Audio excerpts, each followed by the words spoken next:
Hello again, friends, and you are my friends, and welcome to your ITFC Talking Towns podcast. I'm, of course, your host, the Gov, looking forward to discussing yesterday's comeback draw. Yes, 2-0 down, came back to leave Goodison Park with a point, a 2-2 draw in CISO, wonder goal. George Hurst, right man on the spot at the right time.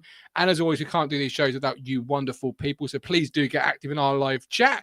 If you're watching on Catch Up, FTA, comment for that algorithm. If you're on our podcast platforms, I'll first apologize for last week's show not being uploaded to your audio feeds. That's all on me due to the hospital trip. And then I just forgot. And it's all on me. And I profusely apologize. But if you are listening on our audio platforms, leave a review, hopefully 5 stars. That would be very much obliged. You could put in that 5-star review. Gov, do better. But please make it 5 stars. Got some comments coming in already. So get those in. And we've got Colin, obviously, paying tribute to Ken Hancock, who sadly passed away. Good goalkeeper. 1 promotion under Bill McGarry in 68-69. Solid goalkeeper, says Colin. Lynn's here. Trevor says 2-2. Who predicted that? Oh, don't start, Trevor, because you'll get Matt saying he did, and he'll be gloating for the next 30-odd minutes, and we'll never hear the end of it. Don't start, Trevor. Don't make it a longer show than it needs to be. But don't forget, we are partnered with the East Anglian Air Ambulance. If you want to help to save lives, of course you do, and have the chance to win £1,000 every week. Absolutely. You could pay for that season ticket and Ed Sheeran concert tickets. Play the East Anglian Air Ambulance Lottery by playing from just £1 each week. You're helping to keep their yellow helicopters flying. The East Anglian Air Ambulance Lottery creates 18 winners every week with prizes ranging from £50 to £1,000. Over 18s only. T&Cs apply. Link in the description. But please, whatever you do, gamble responsibly. So we've got a lot to get through today. We've got obviously their first goal. We've got their second goal. Was it a goalkeeping error? Was it a deflection? Deflection or a goalkeeping error? We've got the magician that is in CISO. We've got George Hurst. We've got midfield. That came up on yesterday's Match Reaction show. We'll talk about that. But joining me this afternoon is a man that's been busy, I hear, this morning. It is, of course, Matthew Phillips with his 2-2 prediction. Spot on the money there, Matt. I wish I had put money on it now. Error. Yeah. I gambled responsibly. But yes. Never mind. Yeah, knowing you only would have put £1 on, and then they would have scored in the last minute or so, and then you would have lost it. Yeah, most likely that probably would have happened. But I've had a bit of luck, haven't I, this year? Smudix to score first at Man City and us to lose. That was one, wasn't it? Yeah. I mean, if you're going to do it, obviously East Anglian Air Ambulance, £1 each week, gamble responsibly. Yeah. But I bet Colin's £1 or however much he puts on the town league title to win the league next year might be much shorter odds than he's probably used to. I think so. But I've been busy this morning. This is why we've started late, isn't it? I said I'd been doing some gardening, which is mowing the grass, and Martin says this is not gardening, but what did you call it? Upkeep. It's hard to argue with that logic, actually. Upkeep. It's like checking the tires on your car. It's not really, you're not really a mechanic, are you? Just doing upkeep. Yeah, you've opened my eyes to this. Yeah, it's just I've been upkeeping around the house today. Yeah. Finally, he's decided he's opened his back door and he's seen 8-foot tall grass, and he's thought, can't put it off any longer. You wouldn't be able to see me for one thing, would you? If it was 8-foot tall grass. Oh, I didn't want to say that. You've come home from your morning with baked goods. I certainly have. Morning at church this morning, and it is Debbie who watches our stuff. It's her birthday, so happy birthday to Debbie. And she bakes absolutely brilliant things. It's a little raspberry crumble, and it is to die for. It is my favourite. She said as we were leaving, "Here's a box. Take as many as you want home." And I was, "Oh, Debbie, happy birthday!" What else? What is your favourite cake then? Mine. What's your favourite cake? Brownie, without shadow of a doubt. Brownie. Yeah. See, mine's Victoria Sponge, straight in. I make a good one of those, which it isn't difficult, to be fair. It's a Victoria Sponge, but yeah, I do like. I like any cake. If you've ever met me, you'd see me and you'd go, "This man likes his cake." So I'll take anything you're offering, to be fair. But brownie is where I would go to first. Yeah. Talking cakes in the summer. If you want Easter eggs, by the way, ladies and gentlemen, just pop round my gaff because I've got them coming at me years, and the kids keep saying no. Yeah, every time I go, every time we have a dinner, we go, right, dessert, Easter egg. Oh, I don't want Easter egg, Dad. I was like, come on, please, somebody eat the Easter eggs. So I'll take it upon myself. Don't worry. I will take it upon myself. Yeah, we've gone by Christmas. Yeah. Now, of course, this time last week, and with me going to the hospital, it kind of got lost. But this time last week, obviously, or the week before, maybe, I'm losing track of when my weeks are, Matt. The Ipswich Town ladies.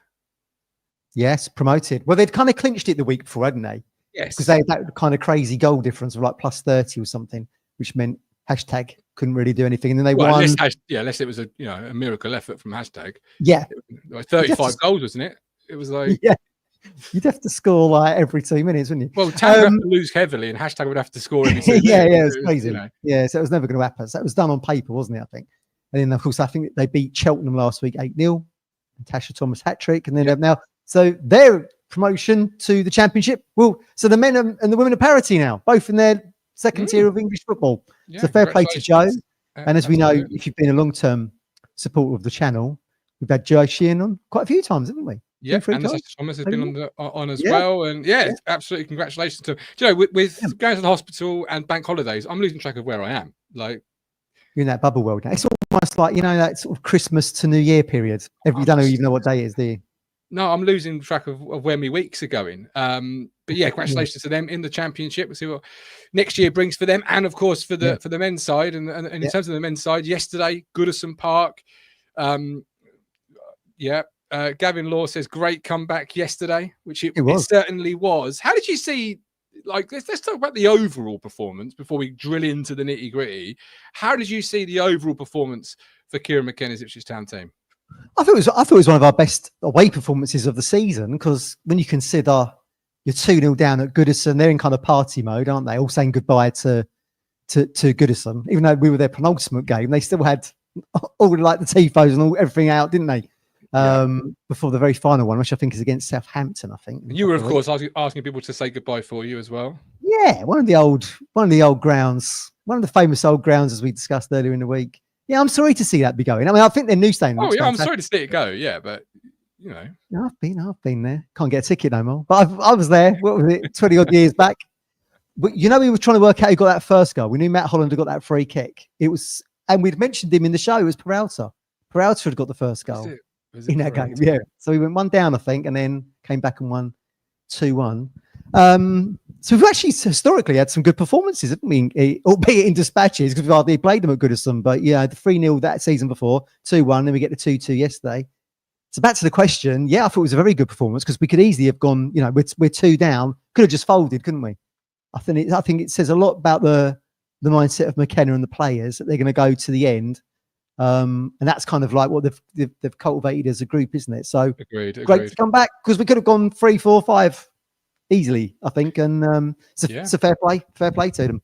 It does feel, I don't know about anybody else, obviously I can only speak for myself, it does feel now I'm watching Ipswich Town and it's all confirmed and done and dusted, it does feel like a bit of a cocoon world where it's hollow. It's almost like watching a pre-season friendly at times when you're watching, because you're enjoying it.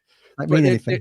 Yeah. And we've gone 1-0 down, or 1-0, 2-1. It just feels like a little bit of pre-season vibe when you're watching it a little bit at times, where you're not quite in that moment the same way you would have been had obviously yesterday really, really meant something.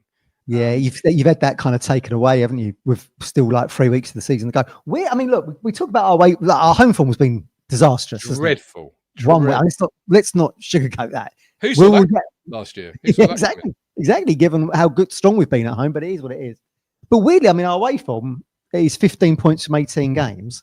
You got 2 teams on the verge of European final in Spurs and Man United. Well, Spurs have only got 16 points away from home this season, and Man United are on 18 points away from this season. So, I mean, when you put it into that kind of context, I mean, you'd have thought you'd be staying up comfortably, wouldn't you? If you thought you were almost matching Spurs and United on away form. But whether or not we'll get a win against Brentford next week and West Ham the fortnight after that, I'm not sure. But yeah, it's been a very sorry return. I mean, that is why we're going down, really, isn't it?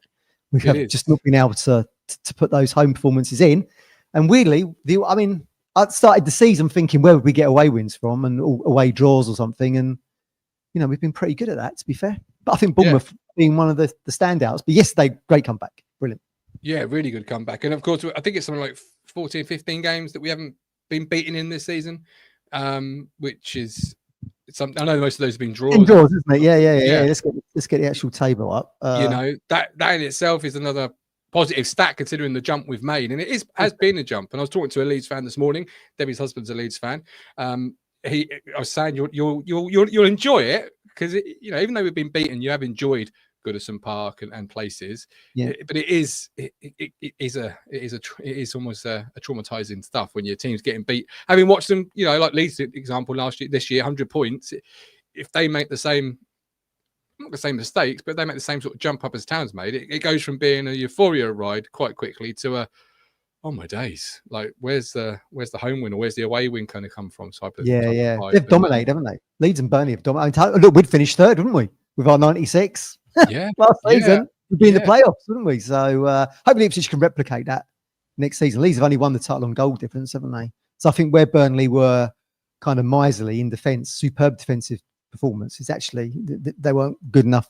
Well, didn't score enough goals, did they? But I mean, still got them 100 points. So just goes to show. Hopefully we can replicate that next season. Fingers crossed. I'd absolutely take replicating that to finish second. I wouldn't mind being pipped by somebody on 100 points. It's nice to be the champions, but the promotion is sort of that end goal, isn't it? Prize. It's the same prize, isn't it? Yeah, it is. Even get a trophy, as we saw. Well, that's such a. I don't understand why they do that. I don't agree with it personally. It's your promotion to the Premier League trophy.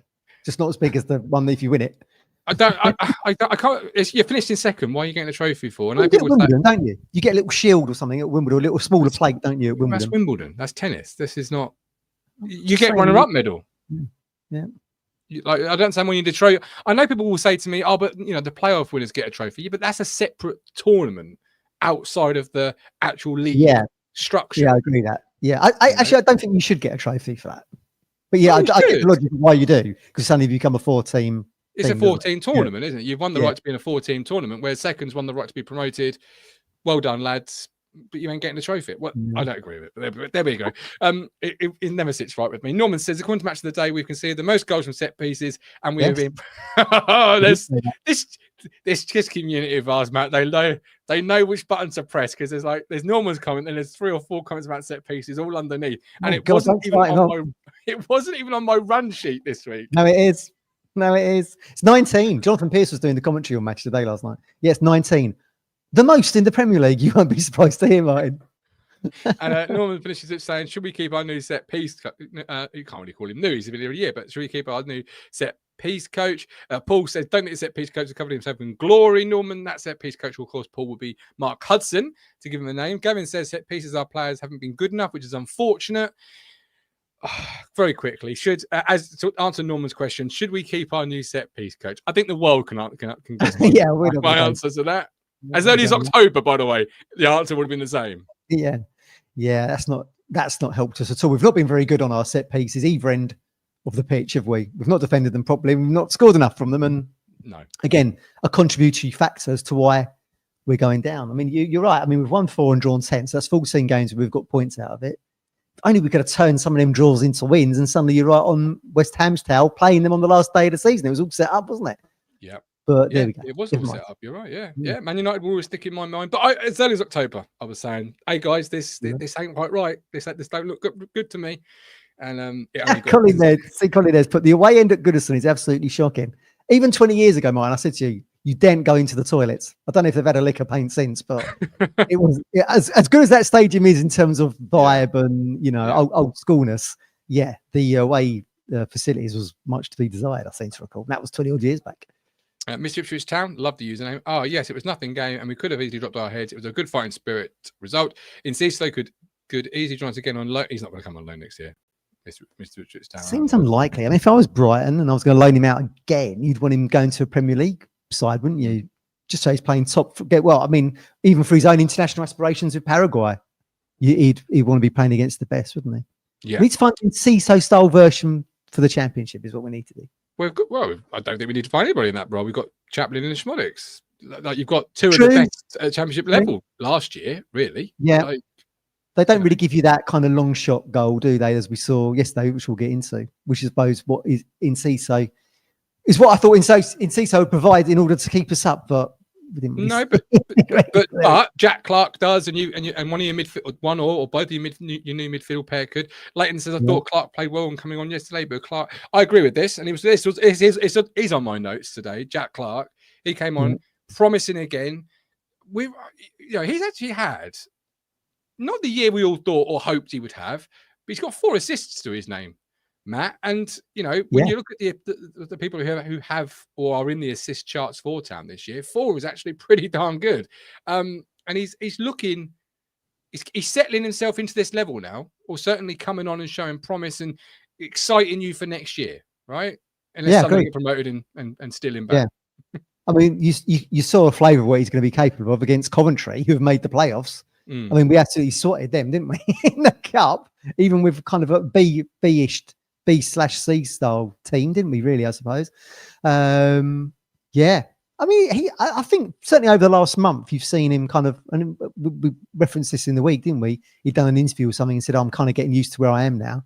Just unfortunate for him, he's going back down to the Championship. But maybe, I mean, it's a lot, isn't it, to go out of the familiar surroundings of Sunderland, the North East. You come to the opposite end of the country. We all expect him to be a robot and perform at the highest level. It's been very difficult for him, but he's been unlucky because every time he's been playing well, we've been red carded and off he goes in the substitution of the tactics. Isn't he? So he's been unlucky there. It can be a victim of circumstance, kind of, because obviously you had the red card situation where he seems to be the man that is the make way for that. Do you feel? I also feel a little bit that the tinkering that McKenna likes to do. Perhaps is he a sort of player that needs to have a run of games, that needs to be playing regularly to sort of be ticking over as opposed to in out. Do you feel that? We don't really agree with this, do we? The multiple changes that Kieran's been playing all season, generally in that 3 behind the striker, hasn't helped anyone. I don't think hasn't helped us to try and stay up. Hasn't helped with players' confidence. That's been strange. I noticed on listening back to Alex Matthew on the radio yesterday when he was on Suffolk, was saying he'd like to see Kieran just try. Maybe he's too married to Plan A, which we've said as well, haven't we? He'd like to see him try something a little bit different. It's always that kind of 4-2-3-1 or the variations of that in and out of possession, I suppose. But that was the criticism of the company at Burnley, wasn't it? Too married to one system and letting in too many goals. Guess what? We've been too married to one system. We're letting too many goals. So it's just repeating. History's repeating, but we're just wearing a different colour shirt. That's what it is. Colin says Clark was excellent when coming on, 100%. Okay, so first goal, Everton take the lead. Poor defending once again, Matt. Everyone stands off. We're marking space.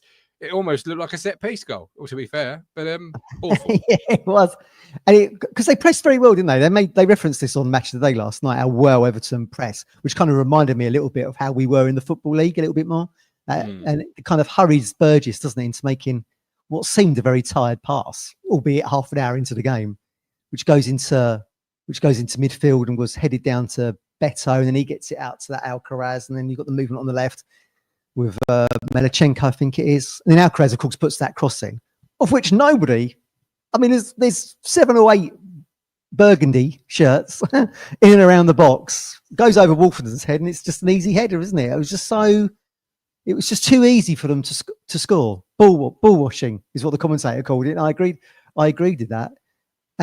We've done that too often this season, and we've not put in enough quality crosses of that ilk down the other end, have we? Unfortunately. No. So it's kind of like, it kind of sums up our season a little bit. That no one stops the cross. They score too easily. That was it, basically. That's the first job of Dara Roche. He's got to stop the cross. He's got to get, or at least get tighter. He does do a block, doesn't he? In the passage of play there, he does block it, which then allows it to go back to Alcaraz, doesn't it, to get the ball in. But yeah, which it just, I don't know. It's like a training goal, like you said. Like a set piece. It's almost like a passage of play goal, isn't it? Just routine. Easy. Yeah, absolutely. Mike Baker, our boys were playing musical statues. They were. It was a superb header. You don't take anything away from the header. It's a good header. And Alex Palmer has no chance with it. But you're disappointed, I would feel, if you're watching that back this morning, as I'm sure they probably are. And you just, there's little bits you can do better, which is the story of the season. There's little bits you could do better. And it's another one you learn from. It is, because Burgess plays, not to dig Burgess out, I actually thought he'd done pretty well, Burgess, and Ditto agrees, we'll come to him in a second, but it was just sort of like this nothing ball into the centre circle, which Delap's nowhere near. It was just too easy for Everton to mop that not even a 50-50 ball, really. It's far too weighted in Everton's favour, given the lack of burgundy shirts there. And you see the quality. You just couldn't defend it, which has been the story of the season. Absolutely. Then after the second goal, you talk about Alex Palmer, I can't do anything with the first goal. And the second goal is, conversation. We had it on the Match Reaction show last night. We'll have it again sort of now. We'll get people's views on the comments. Deflection, no deflection. Palmer should do better. Palmer can't do better. Where are you with it? Because it's a brilliant strike. It really is. I thought it was a deflection. It has some movement on it, doesn't it? But it hasn't, has it? Sort of, I don't know, weird, isn't it? I can see why Palmer was weighted to go one way. Very odd. Can't recall seeing a goal like that. Of course, we had mentioned Dwight McNeil in the week, hadn't we, to say whether or not he'd been injured a lot. That was the first game he'd started since December for them, and we saw how he'd pulled strings at Portman Road. Yeah, he's a quality player. It annoys me he hasn't got an American accent. He's got his Northwest one. Feels like he should come from Alabama or something with that name. But yeah, hell of a strike, really. Sod's law, isn't it? Like we say, he make his first start since Christmas. Yeah. Along come Ipswich, he scores. Typical. But you don't mind conceding when it's a great goal, and it is a good goal. And as Jules says, Palmer gets wrong-footed as it swerves one way, then goes back the other. Yeah. It's harsh to blame Palmer for that. But again, when you say about, or what I said about Dara O'Shea perhaps needing to get closer or at least closing down quicker on that first goal, the second goal, yes, it's a swerve. Yes, it's beaten Palmer through the swerve or deflection, whatever camp you live in there. But can anyone see a midfield player in 5, 6, 7, 10 yards of McNeil? Where is again? And a big theme yesterday seemed to be the midfield and wearing invisibility cloaks, Matt. They were nowhere. But he went for the midfield that we were debating, didn't he, with Morsey and Taylor, which was the one I wanted to see. Do you feel like Taylor did all right yesterday, or would you expected more? I suppose he gave you the atypical performance, really, that you was probably expecting. I was expecting no more, no less than that, really, maybe. Yeah, I think. Look, not Palmer, sorry, Taylor and Morsey. The championship level, they'll probably be good championship midfielders.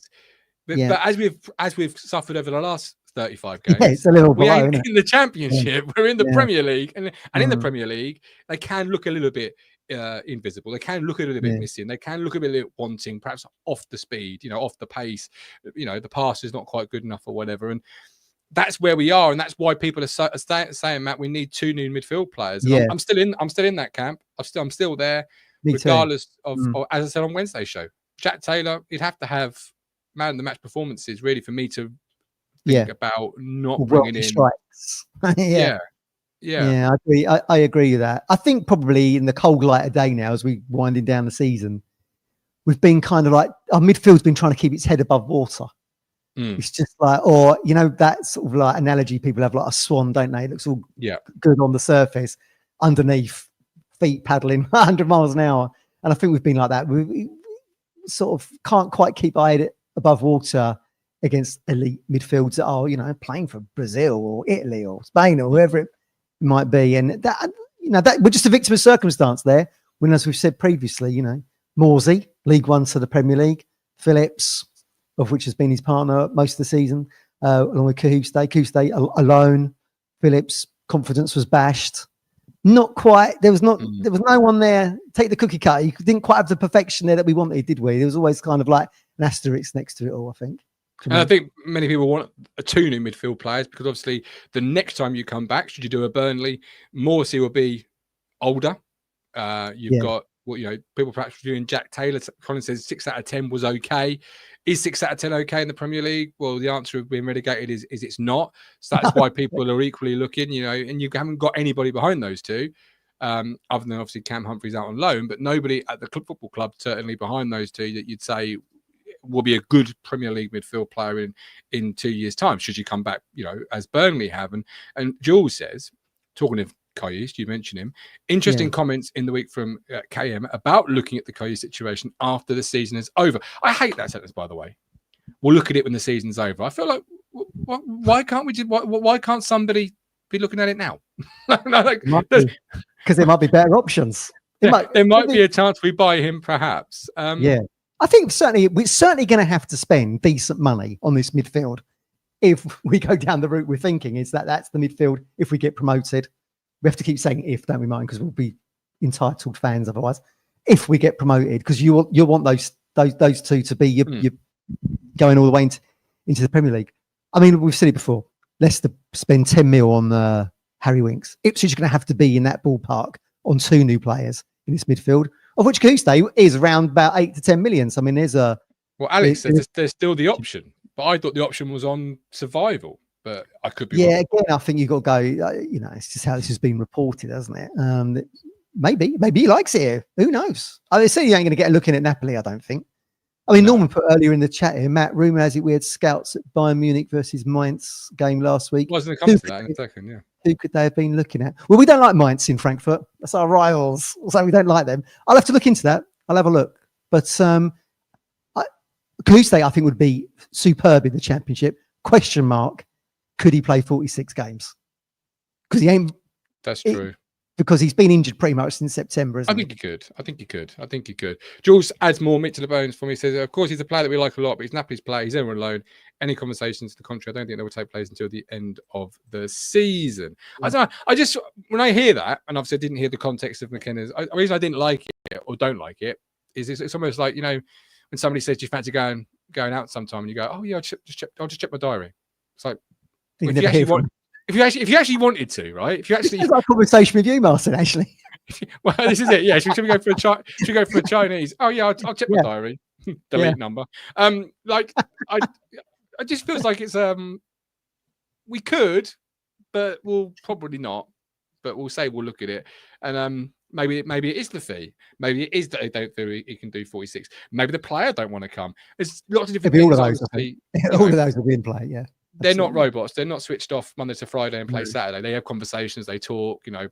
Everything goes on that you don't see. And yeah, we'll have to wait and see on that one. But I just when I heard it, now I know a bit more about it, I feel a bit different. When I heard it, Matt, originally I was like, that feels a little bit lukewarm.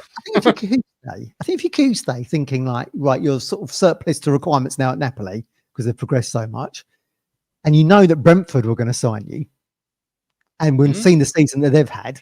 Another season in the Premier League, and fair play to them. You know that you're going to have suitors of that ilk, maybe. So I'm not sure, unless he really likes Ipswich and he knows McKenna's staying and he wants to be part of something. I mean, you've got to take that into part of the equation as well. But knowing that mid-table Premier League sides were on the verge of buying him in terms of loaning him, or whatever Brentford's deal was, you probably have a toe in that water, I would have thought. In the same way, you know, if you're the representatives of Coyotes, you've probably looked up the contact details for Leeds and Burnley, right? just to slip a feeler in there about your player who was interesting, but Brentford has played in the Premier League this year, and it may be available should you require a central midfield player. But obviously, talking about midfield, the first goal, we call him the magician on the platform, and yesterday the magician. Well, he conjured up something special, didn't he? Perhaps a goal of the season from Giulio Enciso to get Town back in the game, 2-1. Really Even Jordan Pickford shook his hand afterwards. It was a fantastic goal. It was.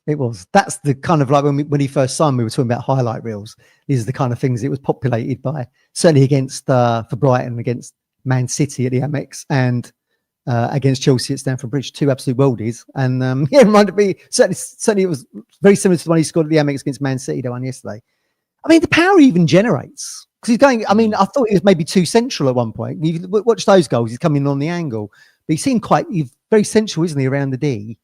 Doesn't even have much backlift. And, it just whips it in, didn't he? In off the bar. Yes. Yeah, superb. I mean, fair play to him. They were the kind of strikes I was thinking, well, certainly you don't get anyone else in the team that does that. No. And tries their chances their arm regularly, which Enciso does. And that does generate frustration, doesn't it? Because as we've said previously, like, why did he pass it? What's he shooting for? All that kind of stuff. I mean, he has a very good chance, mine, just before then, actually, didn't he? Amari played him over on the left-hand side of the box, cut in. I was expecting him to go far post. But he drags it wide at the near post, doesn't he? Yeah, I was really surprised he tried that. I thought he was going to curl it into that corner. So that was very unlucky. But yeah, just superb. I'd love to have seen that more. And I wish Ipswich had chanced their arm more with like a Jack Taylor, for example, shooting from distance. Do you know passes in a lot of games? Yeah, I thought he did well yesterday, and that was, as Colin says, goal of the season contender. I think absolutely. And who was it in the chat here? Jules says ITC goal of the season will probably be either Smolik's overhead kick at Spurs or that goal from yesterday. I think it'd be that goal from yesterday. I think that is a world class strike, and he did a goal not too dissimilar for on international duty, because you sent it to me. Paraguay. And you look at his highlight reel. This is the type of player he is. He likes to have that opportunity outside the box, and when he takes it, it's a hell of a goal. And you look at him, and he's obviously a young player developing, and as all young players developing in the Premier League, sometimes he's like yesterday, world class goal, good moments. Other times, just like Newcastle, you're scratching your head thinking, what is he thinking doing there? Yeah. I think in the Championship, if there was even a 1% chance of it, you've got to explore it, because I think it'd be a cut above, and that's why he won't be there, because he would be literally a cut above with what he can do with the ball and how he can, beat a player and the type of strikes he has. Great. If you lived in fantasy world for a minute, Matt, even the Championship would be. Oh God, yeah, can you imagine? It'd be unbelievable. Yeah, it would be unbelievable. The Santos levels. Yeah, I was going to say that. Like Gio, we mentioned him early in the week, didn't we? Yeah, that's what I thought he'd bring to the table. And you dovetail that kind of strike with, I don't know, maybe Delap scoring or someone else in there, and suddenly you're turning a 1-1 with Leicester at Portman Road into a 2-1 win, aren't you? Yes. That's what I thought. That's where I thought we might be able to bridge the gap, but. Thinking and doing, that's completely different things, aren't they? And shout out Burgess, because he got the assist on that goal. We were kind of talking, weren't we, saying Twanzebe had an assist this season. It turns out it was at Man United. It was one of the Jaden goals. The Jaden, yeah, it's a fair play. I mean, very quick. I mean, referenced him earlier. Greaves, I thought played very well again at left back yesterday, considering he's got McNeil on that side. I think he had the most successful tackles, Greaves. I think he had the best winning duel percentage, when you're going one-on-one or going for balls with the opponent. Really good over there. And we know he's got history playing there, because he has done for Hull. But, I agree. He's arguably one of our best left-backs this season. Certainly had his better games for Town at left back, and I do enjoy him out there. And the more I see it, the more I'm sort of itching a little bit towards back three next year with O'Shea, Wolfie, and Greaves, because I think all three. I mean, Wolfie came in again and did nothing wrong. He never. Other than not clearing the header for Beto. Other than not clearing the header. Again, I thought he did okay. Yeah, I'd agree with that. I thought he did well at Newcastle as well. Wolfie. And I think the three of those as a back three is a really exciting prospect that you can start to build for the future, particularly, and again with eyes of returning back. The three of them, it's almost harsh to leave one of them out. Of course, it would be Wolfie in a four. You're working on the premise here that Burgess is leaving. Well, this is it. I mean, where is it in the chat? Norman says I can see Kai's going to La Liga. He'll have more time on the ball.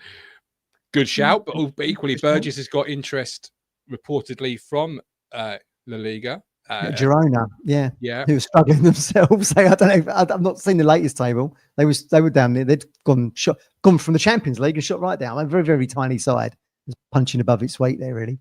What made me laugh, of course, about Burgess and Greaves in the same side is clearly Kieran's been watching the show. He's trying to appease the fisherman. So he decided, so we don't keep having this eternal conversation about who's better. Just put them both in. Just put them both in. But he's done very well. He's done very well there, Greaves. Fair play to him. Yeah, I like Cam. I just don't see.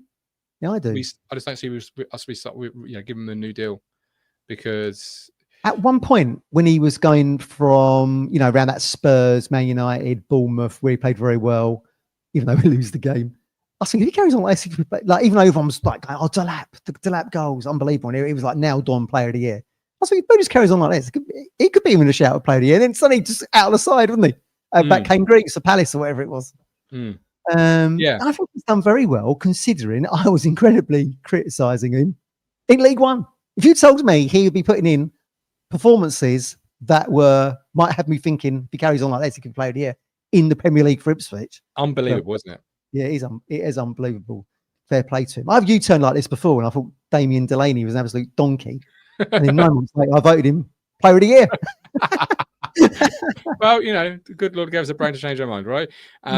But like I say, I like Cam. I really like Cam. You only re-sign him, I feel. This is just my opinion. If you know that you're going to get, or feel that you're going to get interest for Greaves, because otherwise, you on the right side you've got O'Shea and Wolfie. If you go with a 4, they're your right-sided players. Wolfie being the understudy, so O'Shea. You've got Greaves. Do you like what sort of deal do you give Cam? 2 years? If it's 2 years, is he going to be? What are you looking at centre half wise for when you return to the Premier League? Yeah, exactly. Yeah. Absolutely. Are you then looking to perhaps offload him after promotion because you've got 1 year left in the deal and you want to go and get somebody else and it's a numbers game? Is it a 3-year deal? I just don't like. Is that funny situation. What do you do with it? There's some permutations there, isn't there? Maybe they're looking long term like we are. If you're going to bounce back to the Premier League very quickly, is Burgess going to be the answer, or is it going to be Greaves and one other, or whatever it might be? Yeah, interesting. He's been part of the journey, isn't he? So again, we're kind of like tied to some of these players, like a Connor, a Leaf, and all those. Yeah, this is it. It's interesting to see what they do. We had a comment from Michael. Wrexham and Birmingham will be strong with their American backers. Birmingham signed Jay Stanford for 15 million, which is a record for League One. Plus, Birmingham reached 111 points. Yeah, I think I saw something in the week from Birmingham where they were saying they were, going to generate some of the highest revenue outside of the parachute clubs, or something. Surprised me. I mean, you've got to think. It's chalk and cheese, really. I mean, just look at their geographical location compared to Ipswich, remote club in East Anglia, whereupon Birmingham kind of like, I don't know, arguably second city along with Manchester, whole plethora of clubs in there, and it's central of the country in the Midlands, and they're regenerating around that area. And I think the Tom Brady backers that are kind of there at St Andrews, regenerating around the stadium and all that kind of stuff. I mean, it becomes investable opportunity, doesn't it?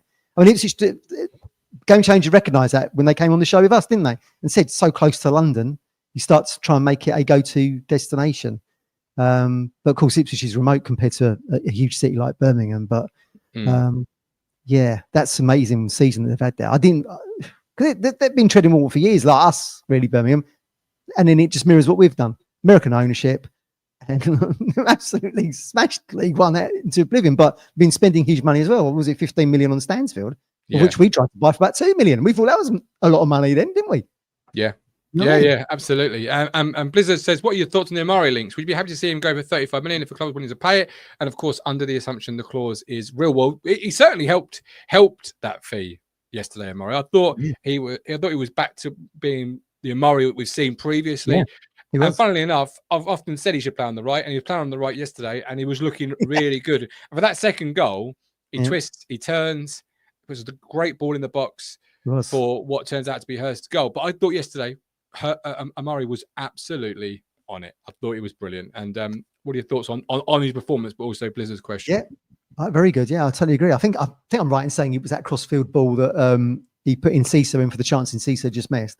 But yeah, it was great. He got a little deflection, didn't it? The cross he puts in, which actually makes it go a little bit higher into the air, because Hurst is like hanging in the air for ages, isn't he, on that header? Yes, he is. But yeah, Amari did. Yeah, he did well. He's such a big miss when he's not been playing for us, isn't he? It's just you realise what you've got when it's not there, and I think the fact that we say it was one of our best performances of the season yesterday is because of the contributions that Amari made. I'd be gutted to see Amari go, because we know he was raw when he starts in the Championship of Ipswich. It's absolutely fantastic by the end of that season. He would have learned this season in quite harsh circumstances against elite players and clubs. You'd imagine, like an Enciso, he'd tear it up in the Championship next. I mean, he could be that Enciso, actually, now thinking about it, in the Championship next season.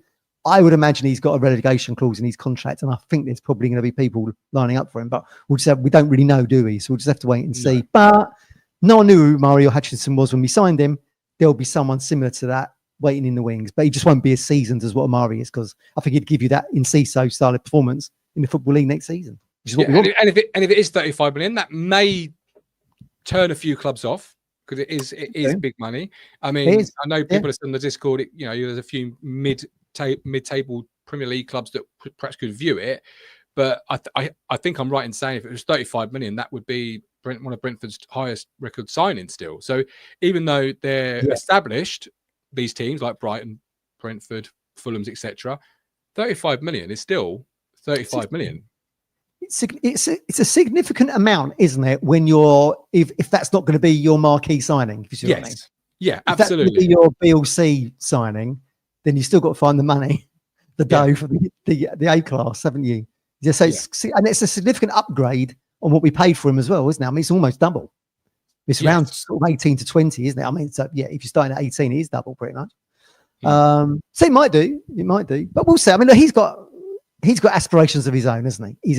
He's established at 21 level. He probably wants to be playing in the England side, and he'd have been inspired by Delap being on the periphery of that squad. So you never really know what might be around the corner if he goes to, I don't know, take him back to Arsenal where he started his career or whatever. You just don't know, do you? Be interesting to see that one, but I hope we'd like him in Ipswich colours next season, 100%.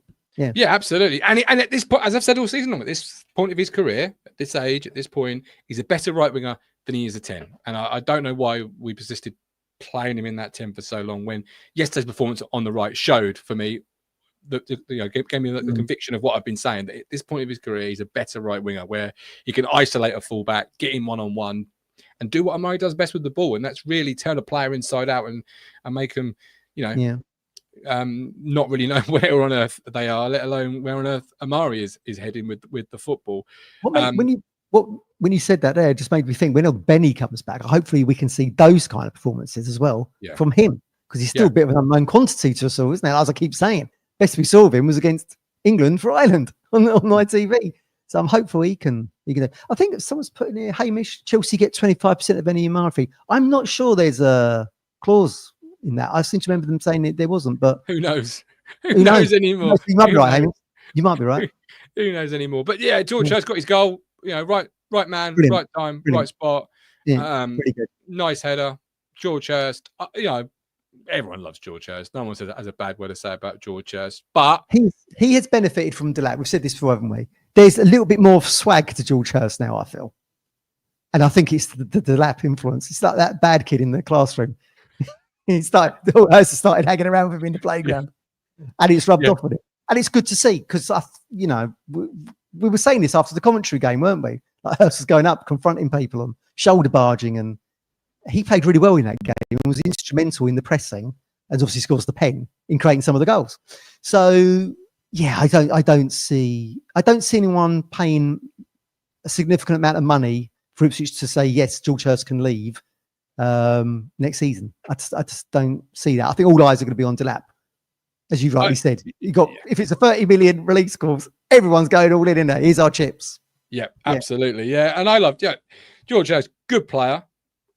Good striker, proven it at this level, proved it at last season. But as I said to Richard Chandler, and I'll keep saying it, still need a striker, because I was looking this morning. Yeah. 20. He's been involved in 23 games this year. Mm-hmm. Last year was involved in 26 games, which still means he missed 66 points available from the games he missed. Now, if you're going to get promoted, 66 points are vitally important. And you don't want to be rolling into games, no disrespect, with Ali as your main striker necessarily. Whether you view Ali as being, the second striker or being good enough to be that second striker. And the year before, he was involved in 21. Obviously, the year before he signed late, and so you can't really take that as an example or analysis. But 26 in the Championship, 23 this year. Still says to me, Matt, there's still a lot of points on the board when you don't necessarily have a George Hurst. Now, you hope he stays fit all of next year. But if you don't, I want a plan B. I need a plan B, or certainly a plan A, and Hursty being the plan B. However way you want to work it, I want a striker. I'm with you on that. Well, I didn't know that. So, I mean, pretty much. So, was it 23 and 26? That's basically half of Football League season, isn't it? According to the Soap Score. Yeah. Where I got the stat. Yeah. 26, so last year, just to say, 26 games involved, 24 starts is what it says. All right. Yeah. What I'm seeing of him is I feel like he can fill the shoes of Delap in the Football League next season. But the question mark, like Huste, and as we're debating here, what's his fitness going to be like? Because we've seen him pull up several times, haven't we? So if we're thinking it, McKennan's going to be thinking that. So let's wait and see. I do wish we'd pushed the boat out and got that ALAF either last summer or in January. Obviously, he goes off to the States, doesn't he, instead? He'd be superb in the Championship for us next season. But you never know. But let's see who's on the radar. People talking about Al Hamidi there as well. I mean, what do we pay for Al Hamidi? 800, bordering around 1 million, maybe 1.5, I think it was. There's no way you're going to let him go unless someone's going to pay that money. I can't see Stoke paying that. Can you? I mean, they've avoided relegation, haven't they? Stoke, but you want to make your money back on that. Might be easy just to keep Al Hamidi in the building for next season, given he seems to have done okay at Championship level. Well, if Sheffield United go up, could see our friend back? Oh, Kiefer. Should have signed him, shouldn't we? That would have been a great option from the bench. There is an argument, when you couldn't get the other options in. But no, I'm obviously joking. But you if you're going to get promoted, you're going to need more than one decent striker. So whether you think George Hurst is going to be the answer and he's going to stay fit, and we hope he does stay fit, Matt. So let's say he's healthy all season long. You're still going to need somebody coming off the bench or to push him. And, as I said previously, iron sharpens iron. You can't just roll into a promotion season or a season you want to get promoted from with George Hurst and Ali as your 1 and 2. That just ain't going to cut it for me. No, exactly. Yeah, exactly. And we've we've done that this season. Look at how many times Al Hamidi had to play because of Hurst being injured and Delap being the only other option as your starter, and we'd failed to get somebody in. So let's try and learn the lessons next season. We need to, but as you've always said, mine, even from the very first Talking Town, if you're going to pay taxes with just one up top, anyone who's coming in is thinking, well, there's going to be a significant amount of bench time here as well, isn't there? But if you've got 2 strikers or 3 or whatever it is, more playing time. Yeah. So it's a tough sell. You've always said that, haven't you? It is a tough sell. I'm just now wondering whether or not we'll see a 3rd time back at Paul Road then for Keith Moore. Oh, he's done all right this season for him. I think he's been out inside, but I've floated it 4th of May. I've floated it, but that may have been one of the reasons why it was really hard to get a striker in. Obviously we went for the Greek striker, which I would have loved to have signed. Ioannidis. We went for Lati Lath at some point. Perhaps that was why it was different. We had almost had a striker or an attacking player over the line on deadline day. He went to Fulham. Name escapes me at this moment in time. Apologies. But maybe it was so difficult to bring that second or striker in because they looked at the playing time and thought, well, you've signed Delap for XYZ. You've got George Hurst. What are the options going to be? I know we're going to rotate. I know you probably told me in our meeting that we're going to rotate it or we're going to get you game time, but it's difficult to. It is. And they put all their eggs in the brochure basket, as we like to call it, didn't they? And then brochure was another one. I forgot about the brochure. Yeah, prepared to pay the 30 million for him, and then he got this injury and then ends up signing for Everton. Injured, didn't he? I think it was Nelson, wasn't it? Reece Nelson was the Fulham kid. I think it was. Could well have been. Yeah, it was deadline day, wasn't it? And then the day after we played Fulham in the Reece Nelson derby. Yeah, that's right. Michael here saying, "Are you look Ben Doak on loan at Middlesbrough?" Well, we were very close to signing him. If you believe some of the stuff that was floating around online. Coventry City, Rodoni, he's a good player. Jack Rodoni, Matteo, yeah, he's good. Spanish kid. Bishop at Portsmouth. There's going to be some options out there, isn't it? But again, you're looking at somebody who's going to continue the journey from Championship into the Premier League if we get there. Certainly, I think you could have you could revisit the strategy I had this season, which was more. Kiefer Moore could be that kind of just like come on for the last 15 minutes. Bridge striker. Yeah. You could have that next season, just as a bit of an experienced head in there. I'd want, no disrespect to Kiefer, I'd want better, personally. Well, you've got this Richard Kone, haven't you, at Wickham, who kind of ticks that box a little bit. But as we've said before, wasn't that long ago, he was playing for Atletico Newham in about the 8th or 9th tier of English football. So, is he someone that we could do? I'd be all over this, all over it. Sergeant at Norwich. Well, he's looking to leave Norwich City, but to move to a higher league. Yeah. Well, there's not been many transfers between the two, is there, over the years? Ian Crook ruined it. But yeah. Andy Marshall. If you removed who he played for currently, I think most Town fans, if you put this player's body of work up and said, this is a striker Town are interested in. Yeah, it's very, 95% of the Town fans, if not all of the Town fans, would jump at it and say, wow, yeah, let's have a look at that. Because he is a very good player. As much as you hate to say it about any Norwich player, he is a very good player. Would they be without him? Exactly. Any relegation, most likely. They're not got the parachute money anymore. No. And you can sell it to him that he can stay in the area. If you're settled in the area, it's not much of more of a commute to Ipswich than it is to Norwich. I'm sure he doesn't live in the Norwich city centre. I'm sure most of the players, he probably lives on the outskirts in a lovely village. You could sell Stowmarket to him. The sergeant's in Stowmarket. I could. as people have said in the chat, though, he has suffered with injuries. Yeah. But then you could, with Hurst and Sargent, you can hope you can mitigate. When one's injured, the other one's not. When one's not injured, you can just do it. But I'm a big fan of Josh Sargent. I do think he's too good for Norwich. Let's put it that way. So if we don't, I'm sure his agent's telling him that right now as well. If we're not interested, I hope somebody certainly is. Like perhaps if Farke stays at Leeds, Daniel Farke. Perhaps it's me being lazy and putting Farke and Norwich connections and throwing a Norwich player there. But Farke is German, and Sargent was bought from the German leagues. I think it was Werder Bremen he was at. Maybe. I'm looking forward to some of the stuff getting leaked in the media. And seeing who we are actually getting linked to. It's going to be very interesting in the off season. We had a question earlier in the chat, and I was busy googling it while you were talking about Amari's performance. It was from Craig about how much parachute money we get. I can't find the question now, but it was something along the lines of how much is the parachute payments.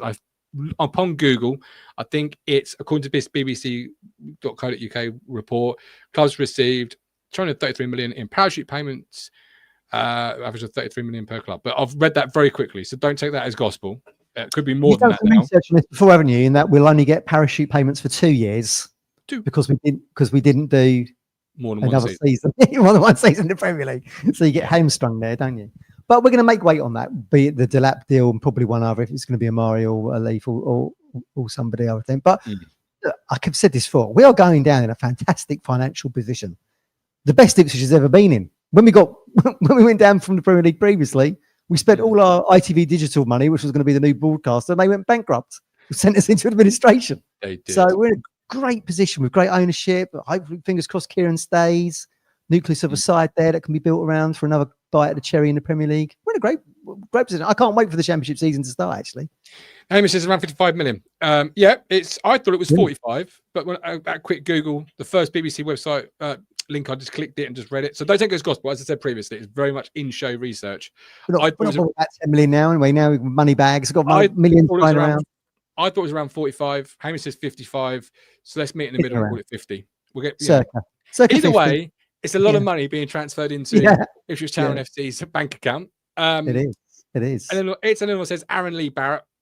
This was a great goalkeeper, hugely underrated, great points per game return. Yeah. I used to like Aaron Lee Barrett. Loved his journey from non-league to playing in the Championship. Yeah, Aaron Lee Barrett. Lee Barrett. 96 days, Lee Durrant says, until proper football returns, Matt. Real football, real fans. That could be our catchphrase for next season, Ryan. Wind it in. No, if we finish, if we have a bad year, people won't be saying, "Oh, this." Look at Luton. They got relegated. They've gone from the Premier League to League One. They've done a Sunderland. They're not saying football fans right now. No, they're not. Very odd, that, isn't it? It's very odd. Really weird that they let themselves too much to do, Matt. You know, they put themselves back into contention with it, but ultimately they just left themselves too much to do. Too late really in terms of how many games they could have perhaps. They've been on a roller coaster ride over the last 20 years, haven't they, Luton? I mean, they got that huge points deficit from the FA. They go down into the non-league. They come all the way from the non-league into the Premier League, and they're going all the way down to the other, in the other direction again. Literally an elevator, and it's gone up and they've gone straight back down. I feel so sorry for him, really. It's I do as well. Yeah, I do, because it was such a great story, wasn't it? I mean, it's the lad there, wasn't it? He played in every division for them, including the non-league, into the Premier League. So, I mean, weirdly, they could finish with more points in the Premier League than what we're going to be getting, because we're on 22 now. They finished on 26. Yeah. I mean, both pitiful, really, in the cold light of day. But yeah, I thought they'd have been contending to go back up, but. Weird. We won't do that, everyone. I'll be majorly surprised. Given how all the pieces are arranged on the board at the moment and how well run we are. Yeah. You can't have faith in game changer Ashton and McKenna and then say, "Oh, we might do a Luton." I'm banning that sentence. That is just because it ain't going to happen. Too much. It shouldn't happen. It shouldn't happen. It's too much of an opposite. Yeah, a few guys saying here, Paul P. Luton appear to have kept the money for their new stadium. I think they have. Yeah, I think they have. They need that, and they'll probably come again. I mean, look, they might do a Birmingham and run right in League One. We'll have to wait and see. Well, but, the second year of their parachute money will be spent obviously in League One, which is you don't like to see anyone distraught about their football clubs like Luton get relegated. But in terms of the town perspective, a team with parachute money not being in the league is good. Yes. You We know, wanted that's this, didn't we? We just need Sheffield United gone. Yes. Yeah. One less. Yeah. If you get the Blades gone, there's only 3 teams next year in the league with parachute money. We're one of them. Yeah. So, and of course, Birmingham spending power, and it's still a question mark over how much Ryan Reynolds and co are going to put into Wrexham. They spent a lot of money going from non-league to the Championship, but who knows? I mean, is that a bottomless pit? Not sure. We'll just have to wait and see. But it could be a wealthy, but they're wealthy, but they're not mega wealthy, are they? I mean, they're going to have strategic partners, but it's going to be. I think, if you take all those clubs out of the equation like we're talking about, and financial power is going to be lessened, and we're coming down with financial power. We'll just have to wait and see what happens with Southampton and Leicester, I suppose. Leicester, we think, might get a points deficit. Southampton, a rebuild, but if Danny Rowe was to go there, for example, they could be contenders. But we'll have to wait and see. We're in a great space anyway, regardless. Yeah, absolutely. All right, don't forget we are part with Stowmarket Osteopaths. Don't live life in pain. Give Freddie a call on 01449613633. That's Stowmarket Osteopaths, 01449613633. Physiotherapy, osteopath services, all of that. Tell Freddie the Gov at Talking Town has sent you. I forgot that number yesterday on the Match Reaction show. I saw that. Yeah, you read out the code for it twice the other night, didn't you? Yeah, I know. The thing is, I look back on them. I did get it right. It was 613-633. It was correct. I doubted myself in that moment as I was saying it, and I was like, "Is that the number?" It's because you've been preparing a show. We're being pounded by Everton when we're 4-5, and suddenly you're talking a 2-2 draw. Yeah, absolutely. Anything else you want to talk about before we depart? Obviously, we're back again midweek for another match. Another match preview. Looking ahead to the next weekend. But anything you want to pick up from yesterday? No, I don't think so. We've covered Ed's doing shows, isn't he? He's doing 3 dates in July, is he, at Portman Road? I liked how they turned all the seats pink. Oh yeah. You got Ed obviously performing at Portman Road. Yeah. A big stuff about that. I'm not bothered personally. A new opponent in Honey, I think his name is. The Australian lad. That's going to be quite a tough fight for Walkley now. That could be a blink and you miss it job either way. So what's funny is obviously Townsend has got a little bit of a priority window for the boxing. They're not getting, from what I can gather, a priority window for the Sheeran Eddie, which I think I personally think they should. I think they should personally, but yeah, I do as well. Considering how married Ipswich and Sheeran are, to the point on the sponsor of the shirts. Yeah, I think 30,000 people getting a priority of a ticket or two wouldn't have dramatically hurt the numbers or the crowds that much, to be fair. And it's, of course, it's a hometown crowd, so you want the hometown people, right? I mean, unless you could have done a Suffolk postal code lottery, but either way, to make it a hometown gig, without sounding like Royston Vasey, you want hometown people. Right. Yeah, agree with that. Which is probably, I mean, what they've done for the Walkley fight, 10 to 12,000 tickets so far. I don't know what the expectation is of that. As much as we like Fabio Walkley and support him, there's still a question mark on what his crossover appeal is at the moment. It seems very much kind of like within the Ipswich fan base, I think. But who knows? Who knows? I mean, get a knockout win on June the 7th, and that will propel him to the next platform against bigger opposition. So hopefully that's what will happen. Yeah. Good luck to him on that. But yeah, and obviously Ed's promoting it in his town shirt with the badge and the stadium. But you can't give me a priority window. No, never mind. Would you even go anyway if you had a priority window? You just want the priority window. You just want to know it's there. I just want to know it's there. Yeah, well, he's been a squad player for the last 3 years, and I've seen him. Right. I thought it was his chance to give back to us, for lack of appearances. If we had any more criticised players like Addy Amy, Emir Hughes over the years for their lack of appearances. Ed, number 17. Yet, mate. Let me tell you, if he had any more red cards, I think he'd have been on the subs bench. Where we've been going. I actually thought Delap was going to get sent off. Can he play right wing? Do you think Delap was going to get a red on that second challenge? After there was a little fracas, wasn't there? We got a yellow with O'Brien, I think it was, and he takes Branthwaite out on the edge of the box. I thought, oh God, not again. I thought the referee managed that really well. To be fair, I thought he managed that better than what he did on the Johnson white cards. Was that the same referee? Was it? No, I'm just highlighting how different between 7 days a referee manages person who's on the card. I don't often put the same referee twice. What's going on there? I thought he managed it really well. But yeah, you're right. Can Ed play right wing? That's $1 million question, because he might need to. But we've got players coming back. Like Johnson won't be How long is the suspension for Johnson? Is it one more, two more? It'll be one game. Yeah, one game. I mean, who knows? We know Ed's watched Talking Town before. You can tell us in the comments whether he can play right wing. Give me a decent crossing. Can he take a set piece? That please Martin no end. Can he? If well, yeah. Can anybody? He defend a set piece as well? Again, if you're ticking all the boxes, isn't he, to get in the team? Would, yeah. Or he could just sit while he's backstage writing one of his mega hit songs, and he could plan a few set piece routines out. Yeah, why not? Be creative. Bring some creativity. It's been sadly lacking. It would be soon be picked up on. But yeah, there we go. Anyway, we've discussed that. So I take it you're not going to either Fabio or Ed. No, not.